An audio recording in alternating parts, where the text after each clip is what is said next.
Salut, dans cette vidéo, on va chercher les asymptotes des trois fonctions qui sont là. On va chercher les asymptotes avec la méthode que j'appelle au feeling. J'ai pas trouvé d'autres noms, donc on y va, on commence par le premier. Alors l'idée de la méthode, c'est de faire apparaître le dénominateur au numérateur. Donc ça, c'est l'exemple le plus simple qu'on puisse faire. J'essaie de faire apparaître x-1 en haut, donc je vais écrire carrément x-1. Hop, je le réécris au dénominateur. Mais pour que ceci soit égal à ceci, ben, je suis obligé de rajouter quelque chose, sinon c'est faux. Donc ce que je vais faire, je vais rajouter un plus 5, parce que moins 1 plus 5, ça fait plus 4. Donc on a bien la même chose. On continue. Voilà. Je vais écrire x-1 sur x-1 plus 5 sur x-1. C'est bien exactement la même chose, sauf que j'ai juste coupé le truc en deux. Je continue. x-1 sur x-1, c'est la même chose sur la même chose, donc en fait c'est 1. Et après je continue, 5 sur x-1. Donc là, j'ai réécrit ma fonction d'une autre manière. Et ce que je constate, c'est quand x, ce que je cherche, quand x tend vers plus l'infini ou moins l'infini, ça va tendre vers 0. Donc on va bien avoir la fonction qui s'approche de 1.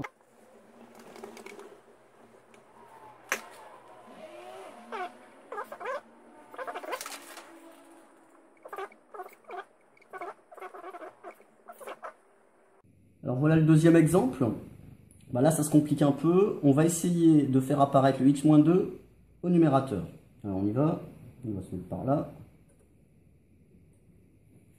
Donc là j'ai un carré, ça m'arrange pas. Bon. Je vais peut-être factoriser ou je vais déjà faire apparaître le moins là. Je peux écrire x au carré moins 2x pour avoir du x moins 2. Mais du coup ça serait faux, donc je vais rajouter du plus 4x. Voilà, le moins 1 il reste là où il est. Et je mets tout ça sur x moins 2. Qu'est-ce que j'ai fait là? J'ai voulu mettre du x moins 2 au-dessus. Sauf que là, déjà j'ai du carré, mais le carré on s'en occupera après en factorisant. J'ai essayé de faire apparaître du moins là-haut. Là il y a du plus, là il y a du moins, là il y a du plus, moi je voudrais du plus et du moins. Donc j'ai carrément écrit x au carré moins 2x. Sauf que pour que ça soit la même chose, que ça soit égal, il faut que je rajoute plus 4x. Moins 2x plus 4x, ça fait bien plus 2x. Donc on est bon, on a exactement la même chose. Le moins 1, je l'ai laissé tel quel, le dénominateur, il n'a pas bougé. Donc c'est bon.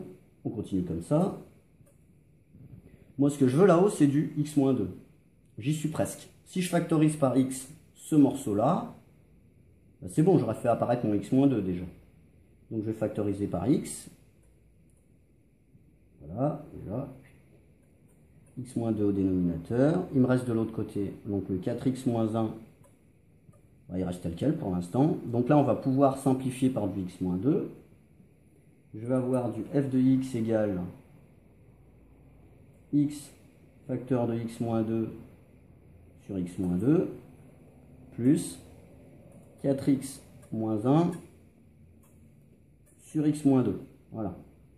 Ce qui nous donne déjà... Donc là, je peux simplifier.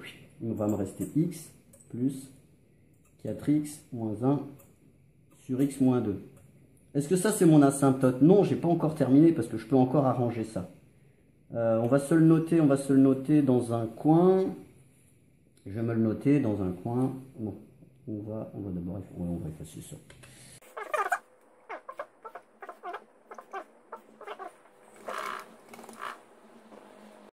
Alors, je continue mon petit bonhomme de chemin. Alors, j'ai x là. Donc là-haut, je veux faire apparaître x-2. Déjà, je vois que j'ai un coefficient 4 là. Donc, si là j'ai 4, j'aimerais bien avoir le double pour pouvoir après factoriser par x-2. Donc, en fait, ce que je vais écrire 4x moins 8. Comme ça, ici j'ai 1, ici j'ai 2. Ici j'ai 4, ici j'ai 8, c'est-à-dire le double. Donc là, pour avoir la même chose que là-haut, donc j'ai moins 8. Pour arriver à moins 1, il faut que je fasse plus 7. Moins 8 plus 7, ça fait bien moins 1. Et je mets tout ça sur x moins 2. Voilà. J'ai cherché à faire en sorte que le coefficient qui est là celui-ci, là on a 1, on a 2, c'est le double. Là on a 4 et là c'est 8, c'est le double. On a le même signe, donc on va pouvoir factoriser par x-2. Je termine comme ceci, donc je vais factoriser par 4, ça me fait du x-2 sur x-2 plus 7 sur x-2. Voilà. X, donc je remets mon x de là-haut. Donc là, je simplifie, il me reste 4 plus 7 sur x-2. Voilà. Et donc, si x tend vers plus ou moins l'infini, cette chose-là va tendre vers 0. Donc 0 positif ou négatif, hein, on s'en fout. Hein, pour l'instant, nous ce qu'on veut, c'est simplement l'asymptote. L'asymptote, ça va être x plus 4. Voilà. On fait ça sur le troisième et dernier exemple, qui est un peu plus corsé.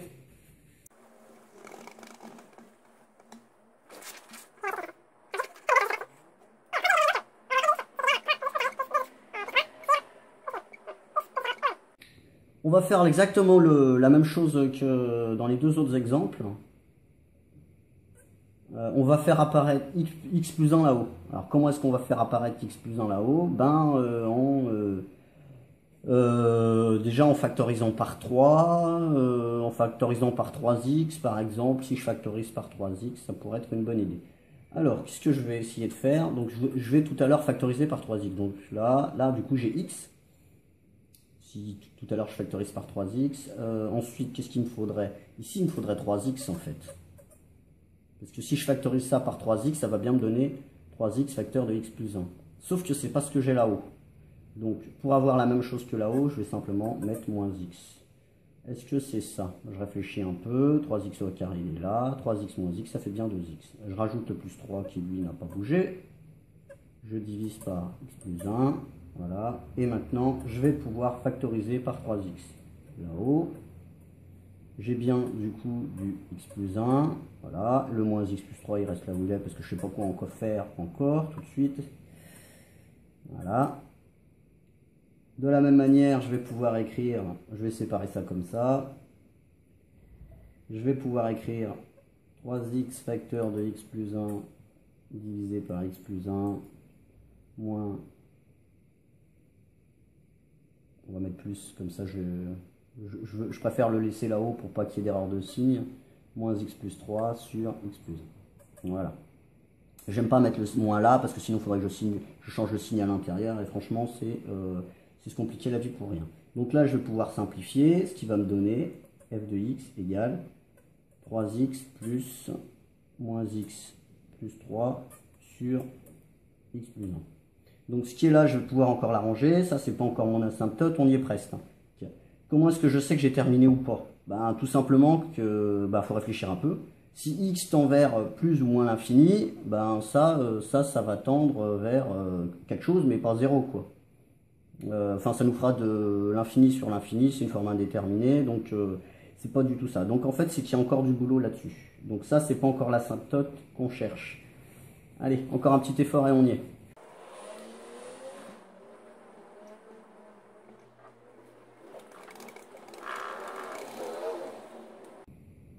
Alors, on va arranger ça. 3x, il reste là où il est. Alors ça, on veut faire apparaître x plus 1 là-haut. Mince, j'ai déjà un moins. Bon. Alors ce qu'on va faire, on va faire apparaître moins x moins 1. Comme ça, on factorisera par moins, et puis on simplifiera le truc. Alors j'y vais. Moins x, moins 1, je l'écris carrément. Sauf que pour avoir la même chose que là-haut, il faut que je dise plus 4. Parce que moins 1 plus 4, ça fait plus 3. Je divise par x plus 1, voilà. Je vais présenter ça d'une autre manière, mais ça sera toujours la même chose.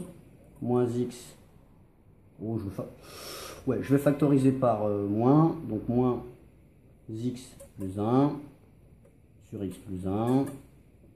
Voilà, est-ce que c'est la même chose que là? Oui, plus 4 sur x plus 1. Voilà.